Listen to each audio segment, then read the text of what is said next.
Hey guys, welcome back to Critical Flick. Today I'll be reviewing episode 1 of Perry Mason from HBO.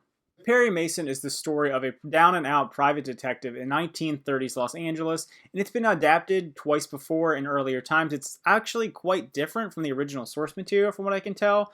The original shows and the original books that came out, I have no real exposure to. They're a little bit before my time, but I would like to go back and look into them because it seems like an interesting premise. But I have to say, this is a far grittier and a far darker take on this character, which kind of makes him a little more down and out, a little more gritty. And I think Matthew Rhys playing this character is one of the best assets of the show. Matthew Rhys is a pretty great actor. I think he was obviously phenomenal in The Americans, and I think he was really good in A Beautiful Day in the Neighborhood. And he has a similar acting style in this show as he does in that film, in that he has this great sorrow about him. You see that he's really struggling eternally. He kind of push off his own personal problems, but he's able to show this sadness in his face, and that's something that Matthew Rhys really excels at, is this kind of physical acting. He's like kind of slumped over, his posture's not good. You can tell he doesn't really care about what he looks like. They constantly are joking about his appearance in the first episode, and you're showing just how far he's fallen. They make references to his past in the military, kind of like all the things that he could have been, and I like the fact that it feels like it's going to be a redemption story. Obviously, at its core, it's kind of a crime noir film that just has tons of style to it.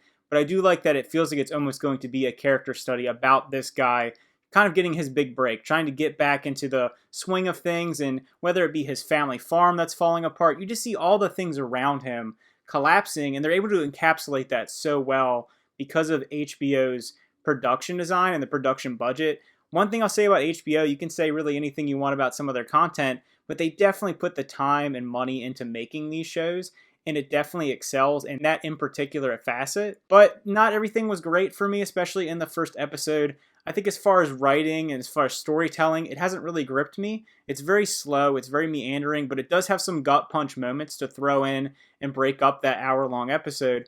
But I can't wait to see where it goes from here. I may not have been captivated with the first episode, but I think the performances, the production, just the overall atmosphere and style of the show is really interesting, because crime noir is not exactly the easiest thing to pull off, but when it is pulled off well, it's something you really want to just see it. You want to be immersed in this kind of 1930s like booming thing, seeing the fall and rise of different people. And that's another part that made me kind of interested watching the show, is you're seeing the backlot stories of Los Angeles. You're seeing some of the production companies, some of the starlets and stars that may have been, above the law, and how they try to bring them down a peg, and kind of the corruption in that early boom of the 1930s. And like I keep harping on the production, I think it excels in every part of production. I think that all the vehicles look really good. I think the sets look really good. I think the costuming looks really good.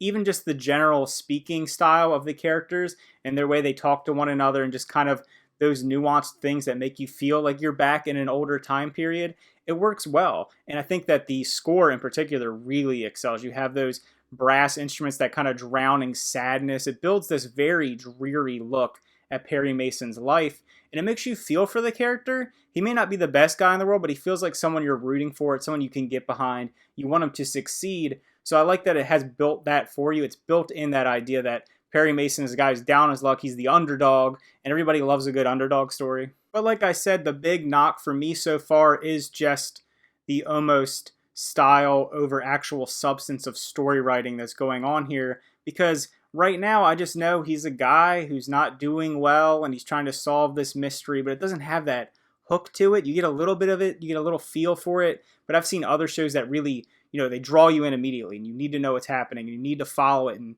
HBO's been really good at doing that with shows. They have great hooks on some of their shows. But this one right now, maybe it'll really pick up in the second episode. I'm obviously going to keep watching. I can't judge it too much off of this first one, but I will say right off the bat, I can say that it's very well produced, pretty solid acting so far, and they've nailed the atmosphere and the time period that they were going for. And I'm kind of interested to see what people think that maybe watch some of the earlier adaptations of this work, how you feel about it, because it's very different. It's far less polished. Perry Mason is almost a completely different character from what I've been reading, because he's more of a defense attorney, kind of a stand-up guy in the first two iterations of this. But now that he's kind of a down his luck, grizzled, kind of like, no nonsense kind of dude, I don't know. I'm interested in how people feel about it if you did watch those first two shows or you did read the original books, how you feel about this character and this choice HBO made with him. So those are my first thoughts on the first episode. I'll be continuing to watch this one. It's a miniseries I was really looking forward to checking out. Matthew Rhys always is a pretty big draw for me. HBO has put out some really great content in the past year or so. So post Game of Thrones, they've really been hitting it for me. I haven't had a lot that I haven't enjoyed on their platform. So I'm excited to see where this one plays out. So again, leave those comments down below. Let me know what you think. Remember to like and subscribe, and see you guys next time.